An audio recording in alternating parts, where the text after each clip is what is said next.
Good afternoon, everyone. Thank you all for coming out. My name is Patrick Robles. I'm your outgoing student body president.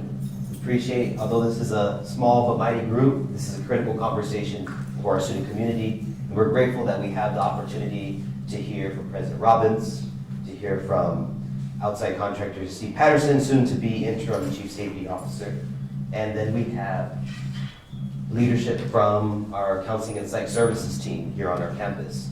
This is a forum of and by and for students. We've asked you all to submit questions on our question form. Eddie Baron, our chief of staff, will be going around and collecting them and bringing them up to the student moderators. Our goal here this afternoon is to have a productive conversation about the current state of campus safety and the future of campus safety. With all that being said, I'd like to do some quick introductions of our student moderators. Hi everybody, my name is Nico Neri-Lang and I'm this year's ASUA Executive Vice President. And my name is Lauren White and I'm this year's Administrative Vice President. And then let's begin with the introductions of our panelists. I am Bobby Robbins.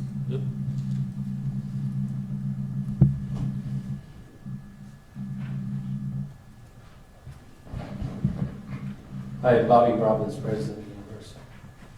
Steve Patterson, Interim Chief Safety Officer. My name is Mia Zamora. I'm the Clinical Director for Counseling and Psych Services. All right, thank you very much. And with that being said, we will dive into our questions. And please, if at any time you have trouble hearing me, please make sure to let us know. Our first question is, in the wake of the shooting of Professor Meister on October 5th, it was clear that there were a number of failures. One failure being consistent communication with the campus community the day of the shooting. Many students were told by their instructors to avoid the area and still attend class. Others were told to shelter in place. What is being done right now to make sure that if another event like this takes place, the campus community is communicated in an effective, timely, and consistent manner? I'll start, Patrick, if that's okay. First of all, thank you all for being here. Second, Patrick, thank you for you and your colleagues for organizing this. I think if we look back on Professor Meister's shooting, communication is one of the huge issues that we failed at. There were many other failure points, but communication, in my mind, after hearing the Faculty Senate Safety for All report and the PACS report, that's clear to me. So what would be different today? I'll probably turn it over to Steve to give some insights on what he thinks. But there's constant information coming in to the university about potential threats and where does someone being angry move over into a threat.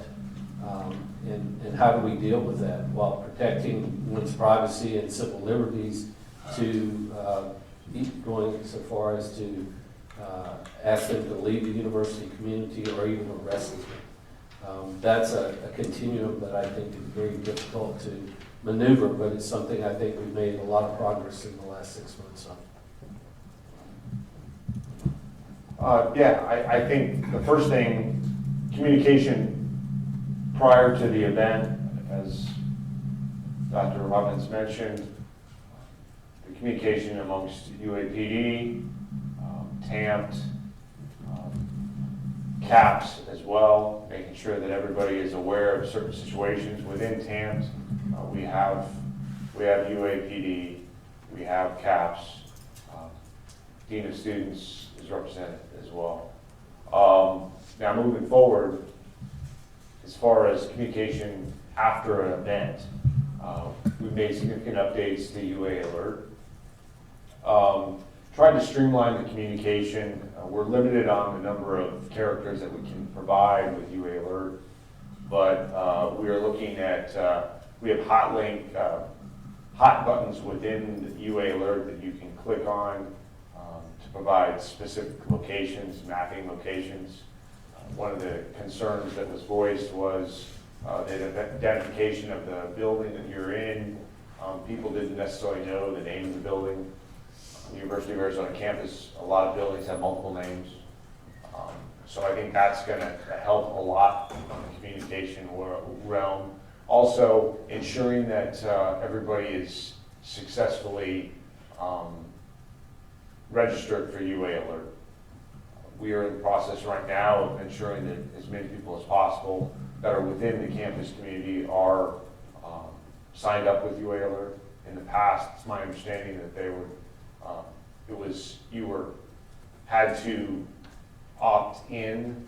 Now you actually have to opt yourself out. Comment was made, I was actually in a forum similar to this yesterday, and the comment was made that, you know, people now who maybe left the university a few years ago are getting notifications. You can opt out, but at this point in time, based off a lot of the challenges that we've had, I think we're much more in a position to over-communicate than under, and that's what we're really striving to do. Patrick, could I add something else? I think what I'm concerned about is if anyone in the university community feels afraid, feels threatened, where do they go today? Where do they go? The second part of your question is, what if another event happens? How do we handle that? So I think we need to break those two apart. And training and being prepared, as I've talked to many departments across the university, having a plan in place, even fire drills. You know, I sat down to a meeting with actually Steve Patterson today at Old Main. Fire alarm went off. I didn't really know where to go because we never practiced fire alarms. And my understanding is that, you know, we've kind of done away with them because people were annoyed by them.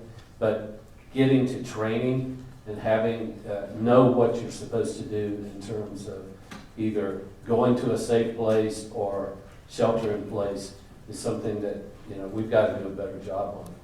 But getting back to the question of if you feel threatened today, where do you go? What do you do? And I think it starts with your advisor, your faculty members, your friends, and then, you know, move through the system. But I don't know, Steve, if there's any better answer than what do we do today if you don't feel safe? Well, the first thing is if there's any imminent danger, if at any time you feel like you're in imminent danger, please immediately call 911. That way, if you are on campus or potentially even off campus, 911 will be able to take you to the appropriate location. If you're in a situation where you don't necessarily know, you have some concerning thoughts, somebody may not be acting right, I would ask that you go to the TAMP website, tamparizona.edu. There's a number of different resources there, tools there. I know we've been updating that website. I believe on the top right, there's a hot button for presentation that was done a couple of months ago by Dr. Gene Dysinger. He is one of the preeminent threat assessment experts in the world. And he goes through a lot of the processes that TAMP goes through, as well as just things to look for, what constitutes concerning behavior, things to look out for. And then next to that hot button is if you want to make a referral to TAMP, click on that button, fill out your information, fill out what concerns you, and that information actually goes directly to me. And then we address it accordingly. In addition, I believe it's on the left side, there's additional resources that are there for you, you know, to include the mental health resources that are available through CAPS. So there's a lot of different resources that are there, things to look out for. Dr. Dysinger's presentation, it's a PowerPoint presentation, so he goes through a number of different slides. You can hit pause at any point in time to make note, take a look at things you may want to think about, and also some additional resources are on there as well. So that, if at any point in time you feel that there's some things that are concerning things going on, that would be a tremendous resource for you to look at. And then, you know, as Dr. Robinson mentioned, we're in the process of making sure that everybody knows what to do. We are planning right now some tabletop emergency exercises with not only executive leadership, but starting to push it down with the colleges, UAPD, even leveraging some of our outside resources. It's going to take some time, but the goal is everybody within the campus community will know what to do. And finally, some of the changes that you're going to start seeing as you come back to class this fall. You will see in all the classrooms an emergency preparedness poster. On there will give you details as to where to go, exit routes, the name of the building, the address, should something happen. Locations of AEDs. Emergency situations aren't necessarily an active shooter or a crime of violence. They can be other things. So we wanted to hit on that as well.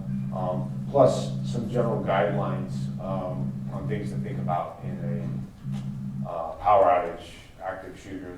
There's a handful of other items. So look for that as you come back this fall. They're going to start in all the classrooms.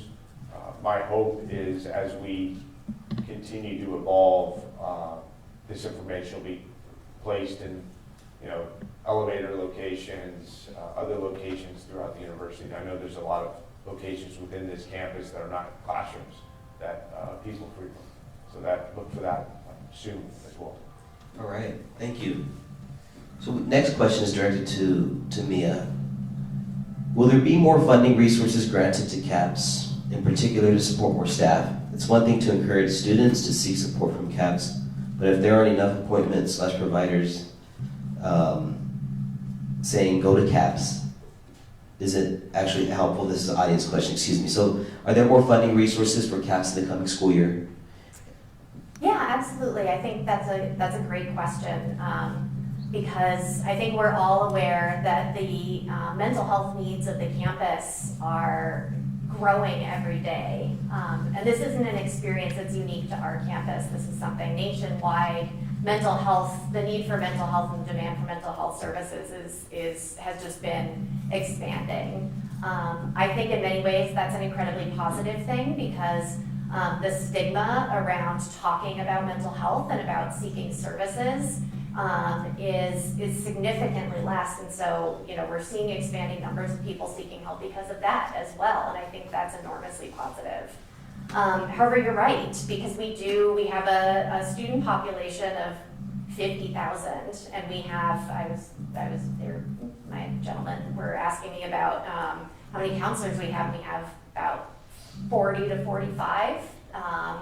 And so it puts us at a 1 to 1,100 ratio of counselor to student, right? So mathematically, it would be impossible for us to see every student, even if we were to hire, 100 more counselors. So I realize this is sort of a roundabout answer, but really what we're looking at is, yes, we're absolutely constantly advocating for additional mental health resources. We're partnering with campus stakeholders to try to explore other avenues of funding. Our counseling staff has probably doubled in the 5 years that I've been at CAPS. We've expanded in terms of we have embedded counselors in our cultural centers, and we're hiring right now to expand that program so that we have additional counselors in all of the cultural centers on campus. We've also been expanding our peer support services, our peer counselors, because really what we look at CAPS is both, yes, seeking funding and expanding resources, but also really looking at mental health as a community effort and looking at collective care and preventative care and the amazing work that our health promotion prevention services does. So we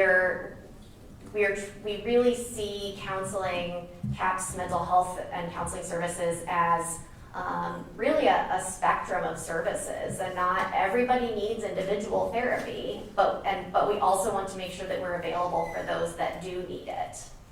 Thank you, thank you. Could I just follow up with something I asked Mia earlier? If someone needs help right now, where do they call, and is there someone available? Yes, thank you. That's hugely important. So, if you were ever in need of immediate support from a counselor, if you were experiencing a mental health crisis, we have between 2 and 4 counselors, 2 in the mornings because it's quieter, because people are sleeping, 4 in the afternoons, available Monday through Friday, 8 to 5, all of our business hours, and their sole purpose is to be available for students in crisis. You can walk in, you don't need an appointment, you can call if you can't come in, we can do sessions over the phone or over Zoom. So our main mandate is really to be available for students in crisis. So we will always have availability for students same day who need to be seen urgently. Similarly, we have after hours support. So we have telephonic crisis support after hours. We have an amazing after hours crisis counseling service that's also accessible to any student, regardless of whether you've been seen at CAPS before.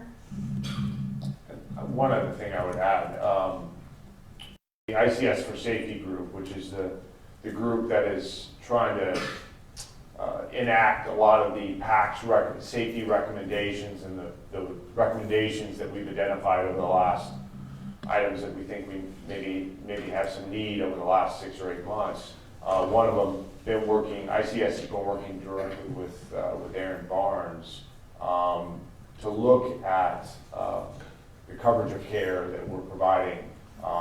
Is it adequate?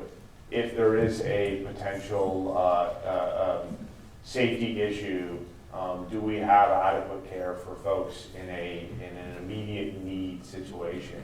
And what is it through the work that we're doing and the guidance that PACS has provided, what is it we can do to enhance some of the work that CAPS is doing to ensure that everybody needs help, not only day to day, but obviously in a crisis situation has appropriate services. Thank you. Our next question is directed to President Robbins. Dean of Students Kendall Washington White has been cast with the blame of a series of on-campus events, such as the incident in African American Student Affairs Building, where the former interim Vice President of ODI, the Office of Diversity and Inclusion, called the police on a black disabled student, the graphic pro-life demonstration on the U of A Mall that was a couple weeks ago, and of course an email leak that was made that included a desire to get rid of Cultural Center staff. These events have made members of the student body unsafe, quote unquote unsafe, much of which has led to a segment of the student body to call for her resignation or termination. What are your thoughts on this issue?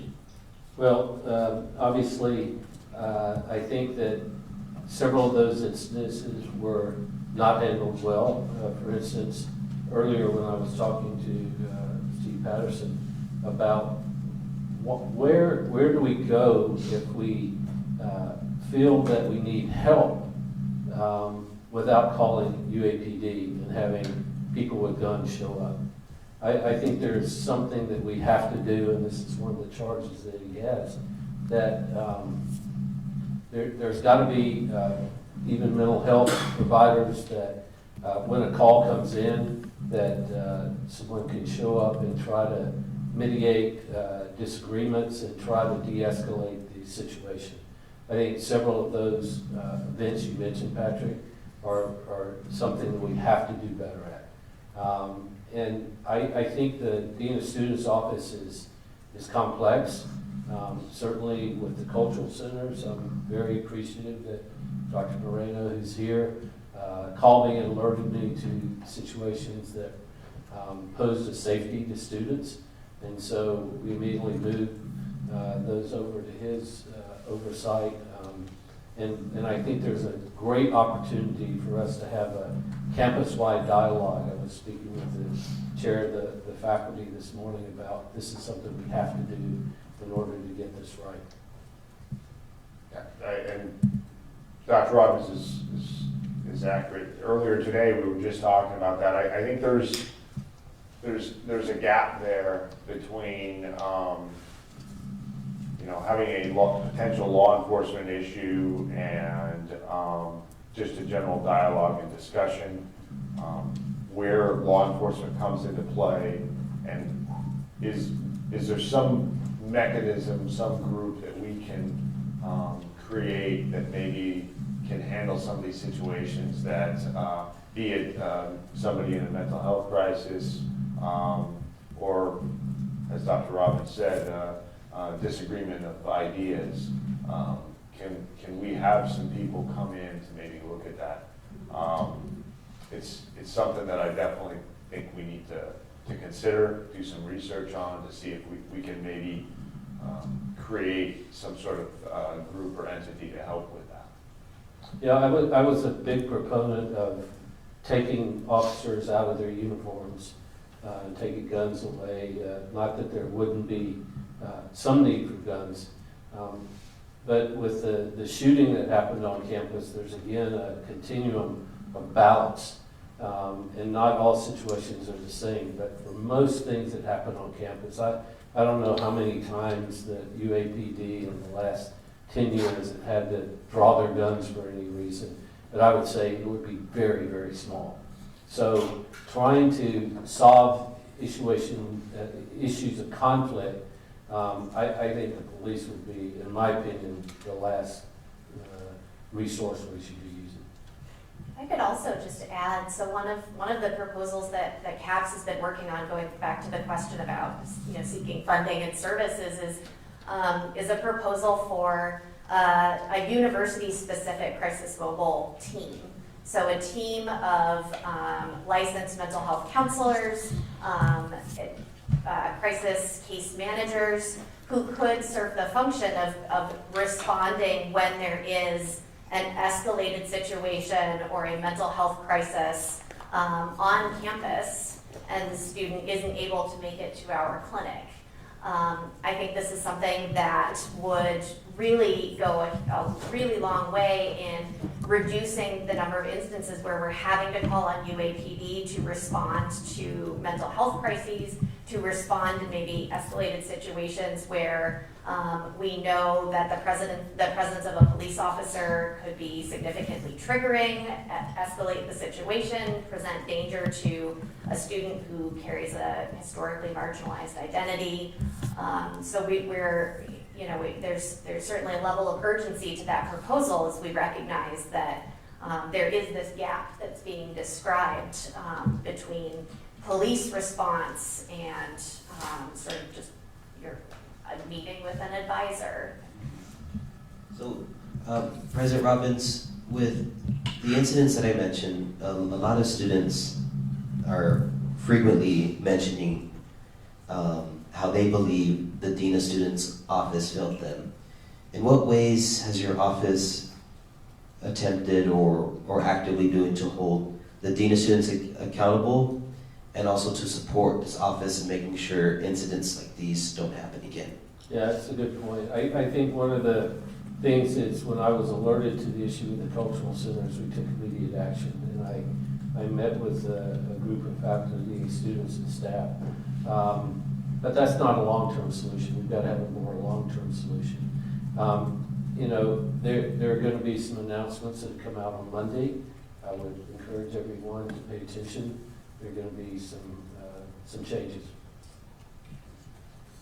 All right, stay tuned. A big concern that students have, this for the whole panel, is the potential militarization of campus taking place in an attempt to prevent danger and harm from happening. How are you balancing keeping our campus safe without unwanted encounters by law enforcement? I think you touched on that last, but... Yeah, could I start and then I'll pass it over Absolutely. to the But as I said, when we made the new hire for a new police chief, I thought we should get away from shows of guns and issues that will trigger certain people. And I think with the shooting the pendulum is sort of swung to one of, we need the police when we need them, but the rest of the time, they need to be out of sight.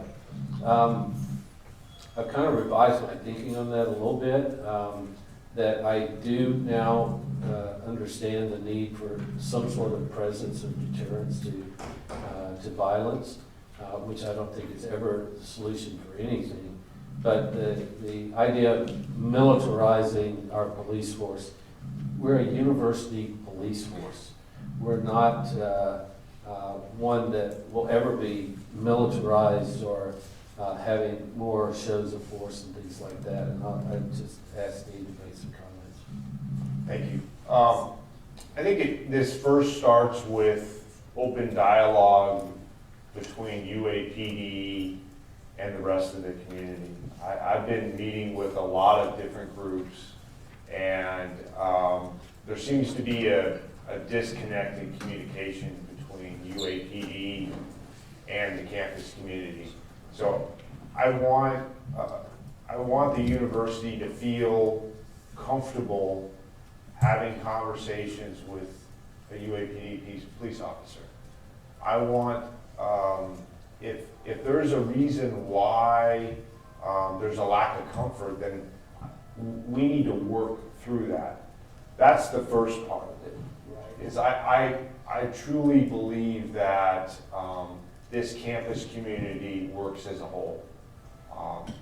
So that's the first part. The second part is that there obviously needs to be a UAPD presence around the campus. But this is an open campus, and this will always be an open campus.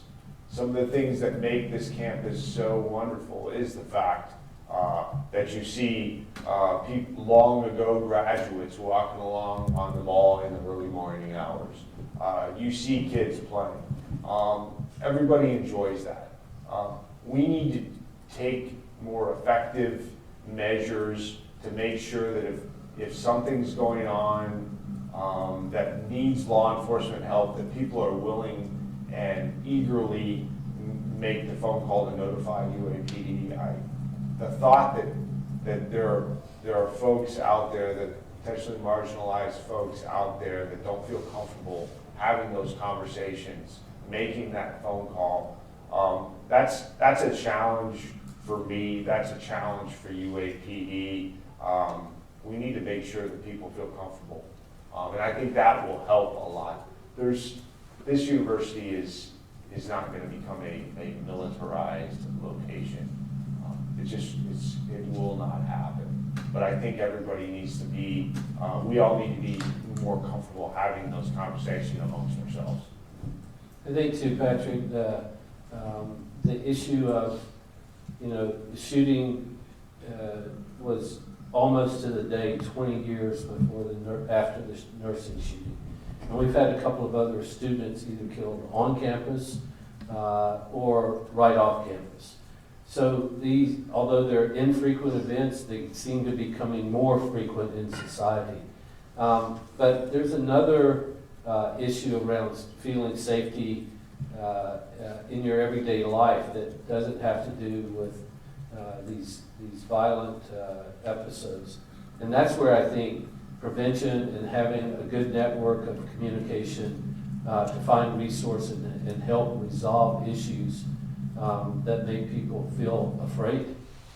And that's something that I think we all have to come together to work out. And that's a piece, I guess, coming from the perspective of someone who's trained as a trauma therapist. So much of what we're experiencing right now is fear and is trauma, right? Like we've experienced a collective trauma on campus, and often the reaction to that is an over-perception of danger, right? We're seeing hypervigilance. I feel hypervigilant on campus. I speak to students every day that no longer feel safe in what was their safe space. And so I think, yes, I think a piece of this is also, how do we heal as a community? What does that look like? We're not going to police our way into safety at this point. I don't think that that's the solution. And I don't think anybody wants that to be the solution.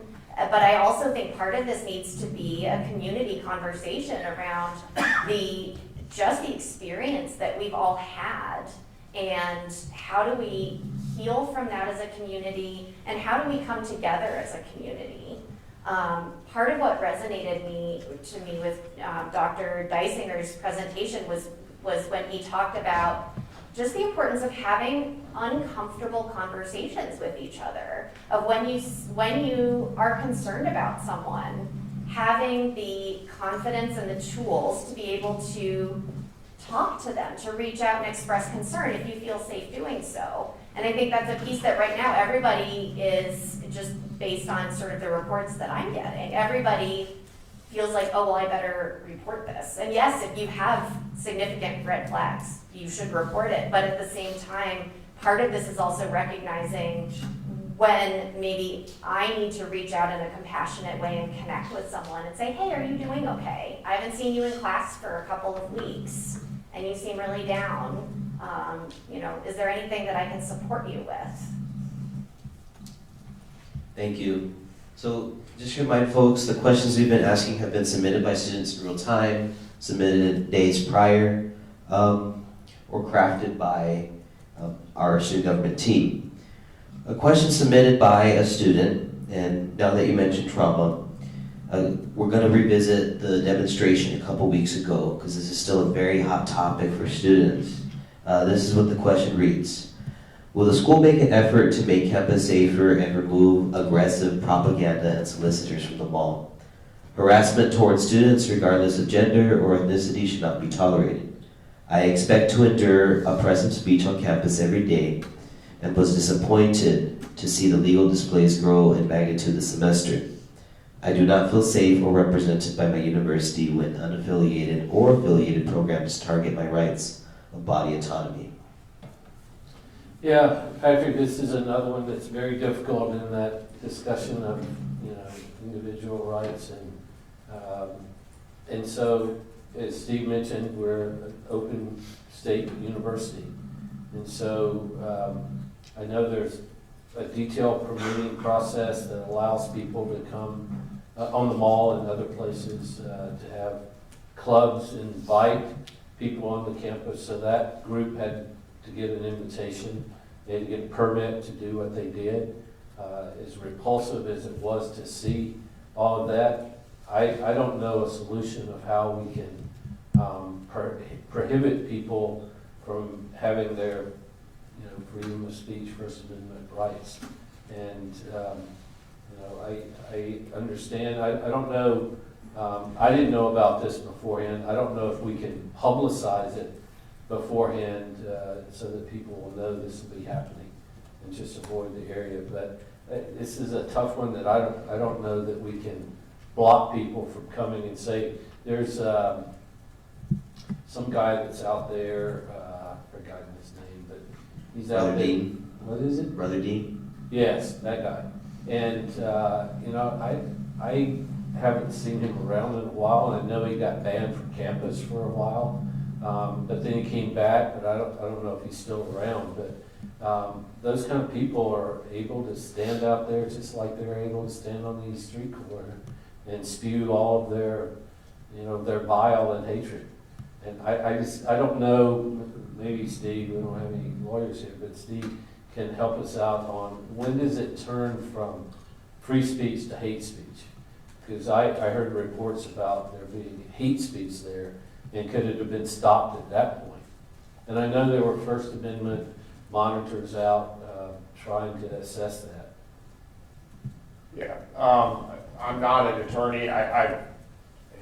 When I was an FBI agent, I was involved in some cases that involved some of this. It's very difficult when you look at, you're always measuring somebody's ability to say what they want to say against the violating of somebody else's rights or somebody else's concerns. As Dr. Robbins mentioned, I don't think this is an easy answer. I think that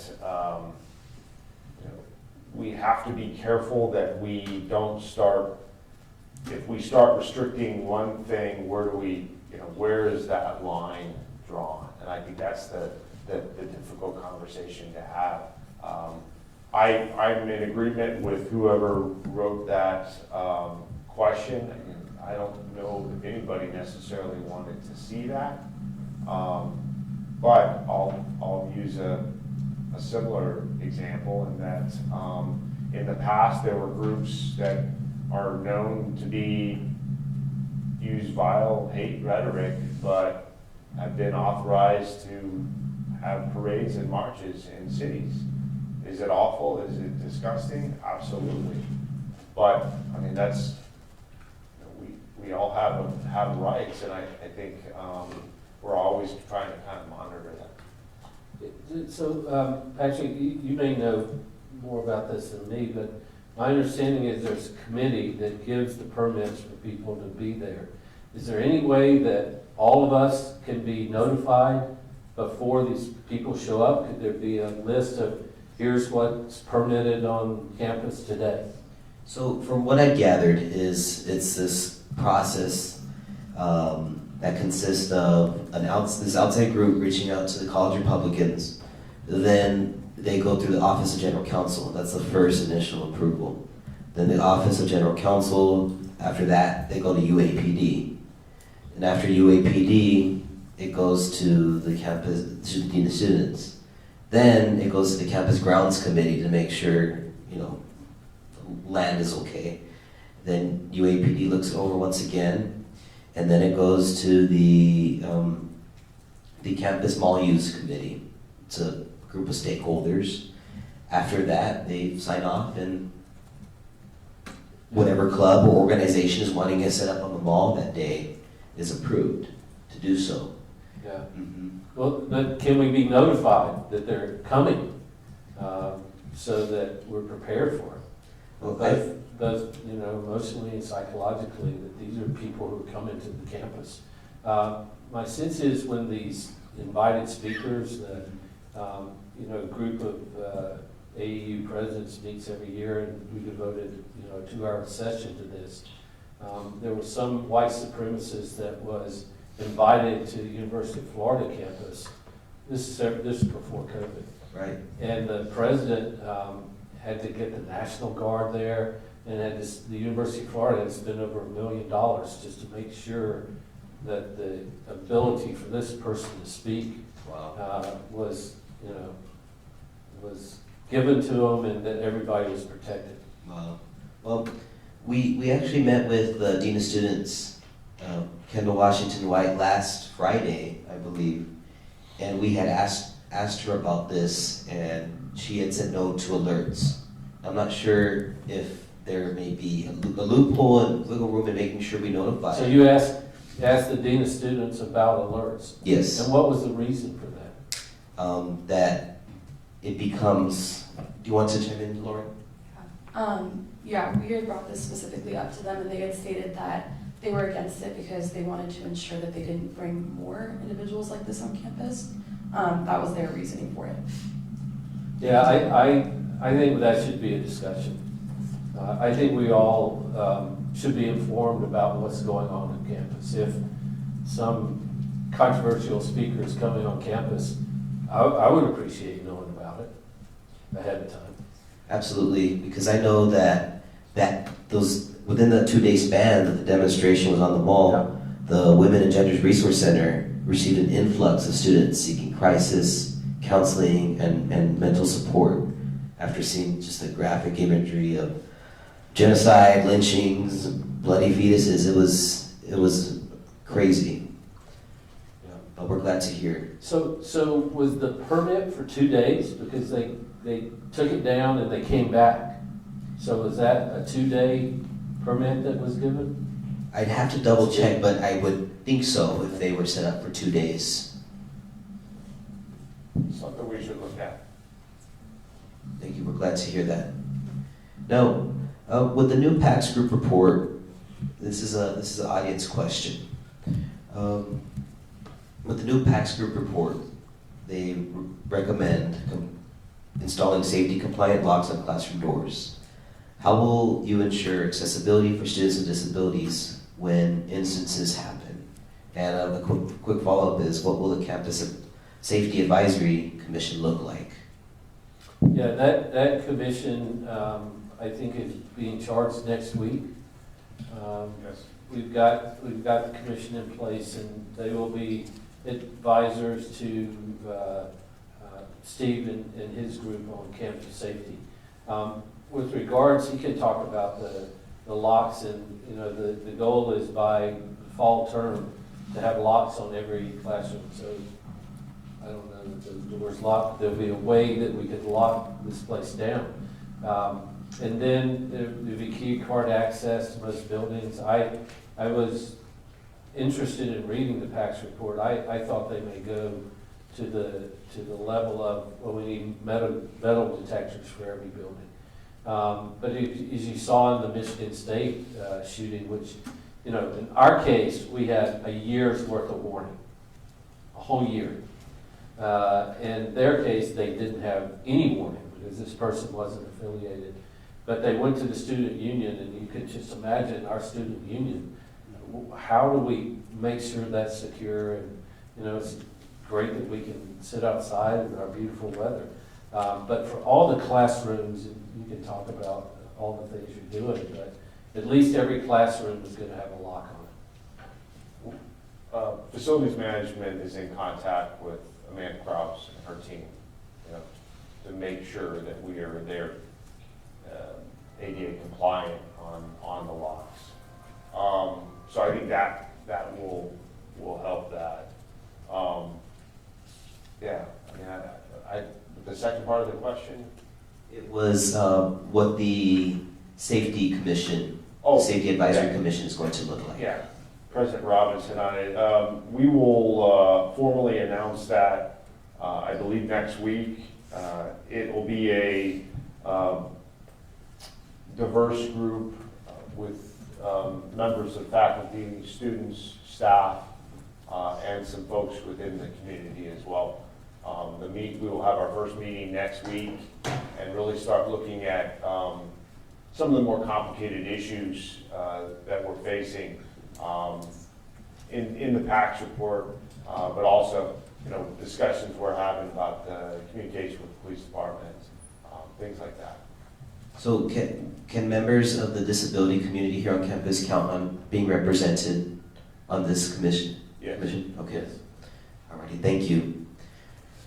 In the event of another possible tragedy, I guess I should preface this question with, students were asked to come to school the next day after October 5th, and we were confused. We were looking for some sort of central communication. And with that being said, in the event of another possible tragedy, what does compassionate and communicative leadership look like from the Office of the President? Yeah, that was a big mistake. I was against it. I got talked into it. I think it was a big mistake to ask students to go back to class, faculty, staff to come back. The argument on the other side was that people needed to be together. Well, they can be together without having to come to class. That was a major error. And that will not happen if we were to have something like this again. And Steve said it doesn't have to be. It could be any kind of all hazards tragedy that hits the campus. I'm told that there was a plane that almost crashed into the campus 30 years ago or something. Wow. It hit just south of 6th Street. And Wow. just imagine if one of those planes that flies over all the time were to hit campus. We wouldn't be asking people to go back to school. I mean, we don't have, tornadoes and things like earthquakes. But yeah, that was a major error. I think to add to that, this is probably a good time for me to mention that the Office of the Chief Safety Officer position, we now, underneath that role, we have a Public Information Officer by the name of Joe McCabe. That information will be coming out more details, I believe, in the coming weeks. But one of her first charges, one of the first things that she's really working on is making sure that we streamline the communication process. We had talked earlier about, you know, what type of information is coming out. It's not only U-Alert, it's tweets, it's social media, all that type of information. I think you're going to be seeing through the summer, you will see what type of work she's able to do and making sure everybody's aware of some of the safety updates we're doing, some of the great work that UAPD is doing, and just generally making people aware of what's going on.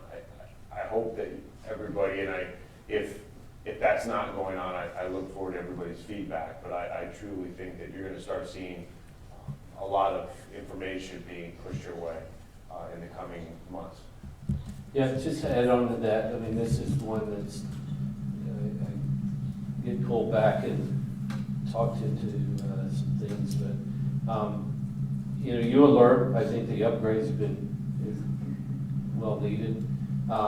You know, I would favor if, you know, we were all locked down here, we didn't have any communication except U-Alert. And I don't know how you do this, but if there's a central repository, either ICS, and you had the public information officer even go on the camera, and if we're all in here afraid, we don't know what to do, at least instead of just getting U-Alerts, we could tune into someone who's telling us where the threats are and would have all the information and be able to coordinate it.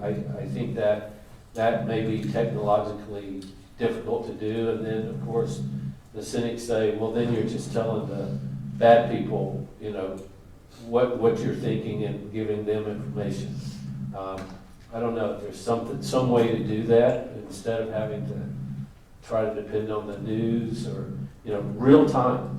If we had the lockdown right now, if we could all pull out our phones and be able to dial in and say, here's where the threat is, if you're in this zone or even specific buildings, stay there. My sense from all the discussions I've had over the last few months is the first thing you're supposed to do is leave the area and go to a safe place. But if I don't know where the, you know, let's just say a shooter is, or where there's an explosion or a fire or something, we need more information, we need better communication. And we're constantly looking at new and innovative ways. How do we better push out information? So right now, UA Alert is effective. We're trying to make it more effective, and while at the same time, the challenge I've made to other folks is what's the next best thing? You know, what kind of innovation is out there to ensure that everybody knows what to do? Be it online, open dialogue, whatever it is.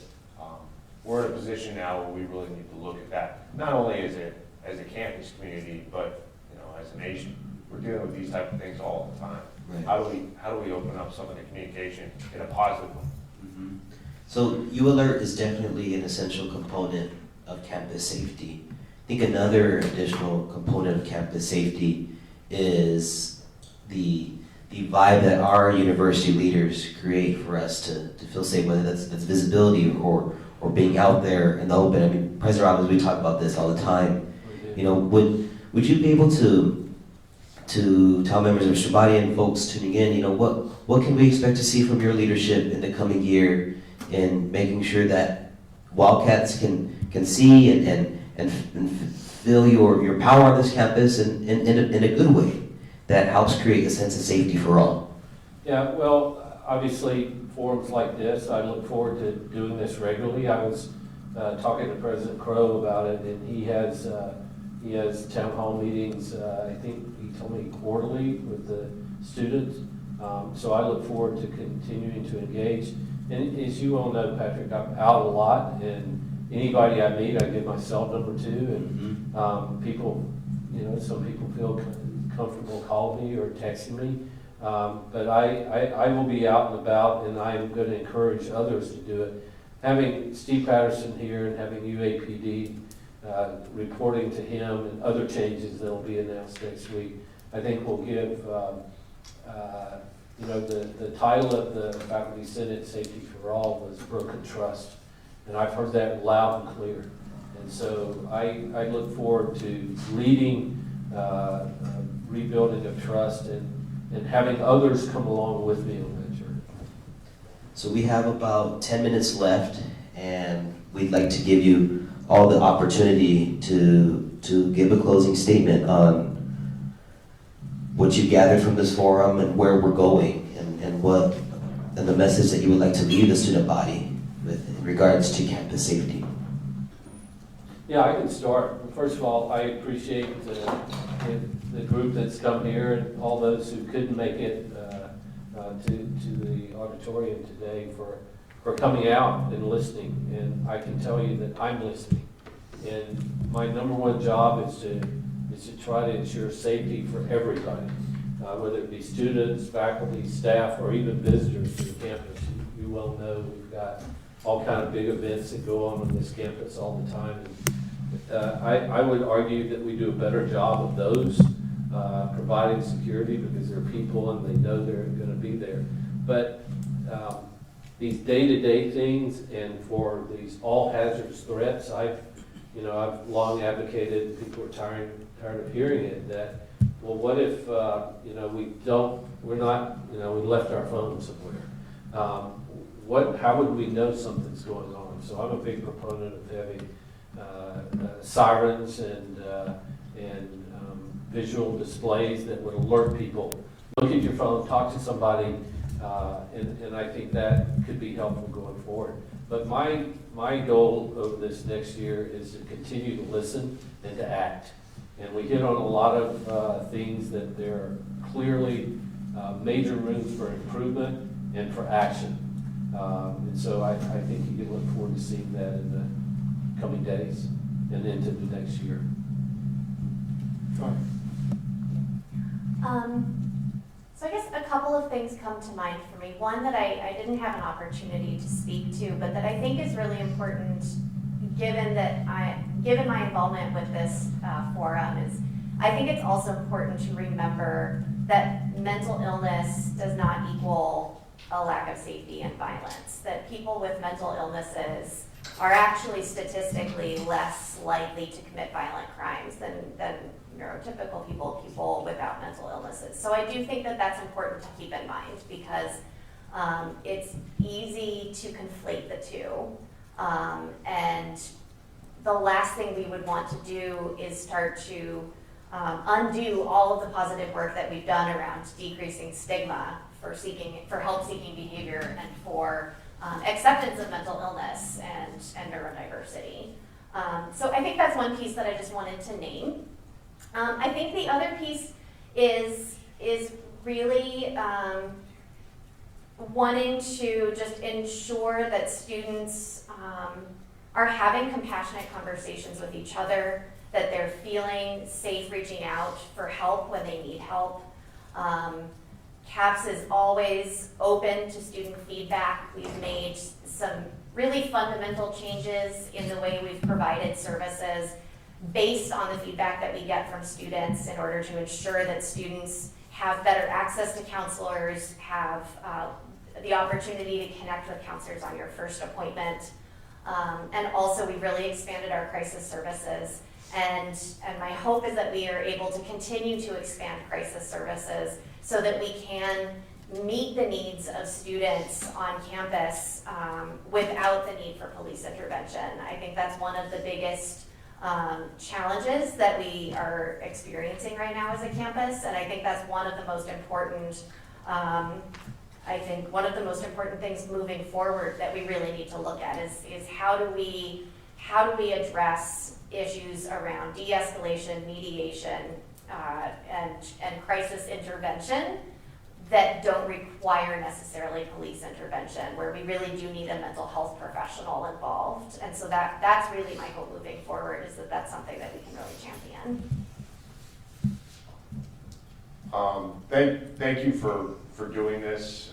As President Robbins said, I think it would benefit everybody to try to do these as regularly as we can. Safety there's a lot of factors at play. One of the first things that you're seeing us do is the physical safety stuff, right? The locks on doors, the banner boards where you see information, the emergency preparedness posters.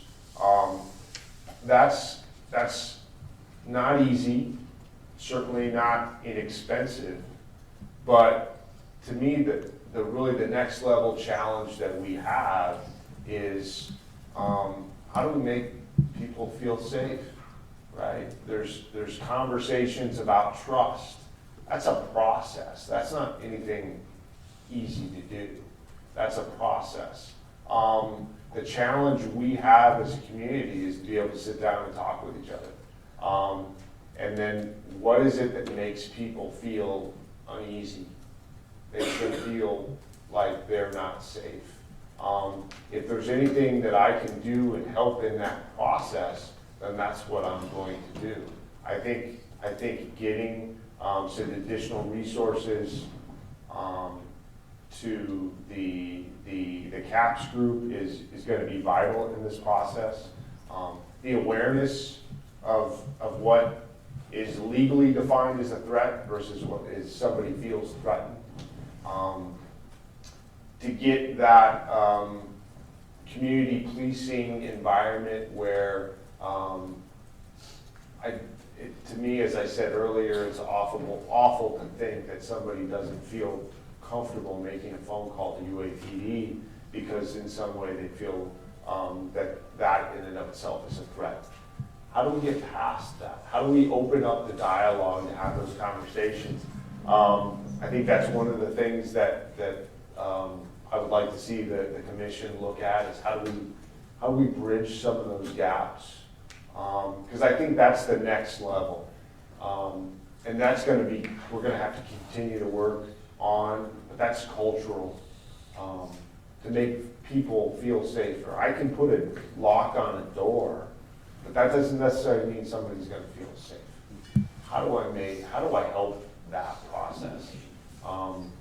Heavy discussion, heavy conversation, a lot of things to think about. But those are the things that we're looking at now. And again, this is a process that's not going to go away. The other thing, and this is the conversation I've had with Dr. Robbins on more than one occasion, is this position, this role, the work that we do is not going to end, right? We are always striving to make the campus better. We're always striving to make this campus safer. So just because we complete all 33 of the PACS report findings, and I think we're up to like 70 or 80 different items that we're looking to update, that's not going to be the end. We're going to continue to work to get to the point where as many people as possible feel safe. So Patrick, one last thing, I know you want to have the final word here, but the other thing is we make many mistakes. There's no question about it. And I'm hoping that we can all together learn from our mistakes and come together to try to work as partners to do better in the future and to make the campus safer. Not only from these violent threats, but all of the day-to-day threats that people have. And I think it starts with patience. It starts with respect, and then trust will be built from that. So I'm looking forward to the journey in the next year and in the coming years. Absolutely. Thank you all. Let's give a round of applause for our panelists this afternoon. Very productive conversation. I want to thank Presidential Events for helping us make this happen. Thank you very much. Thank you, Dr. Bonello, for your presence this afternoon. The answers won't be solved in one day, 1 month, or a couple months. It's going to take time, and the student body, we the students, are going to be an essential component of this all. So for all of you who aren't graduating yet, I highly encourage you to remain involved in these conversations, stay connected with ASUA, your student government, And my ask to you all is to please, include students along the way. Thank you very much. Have a great weekend, everybody.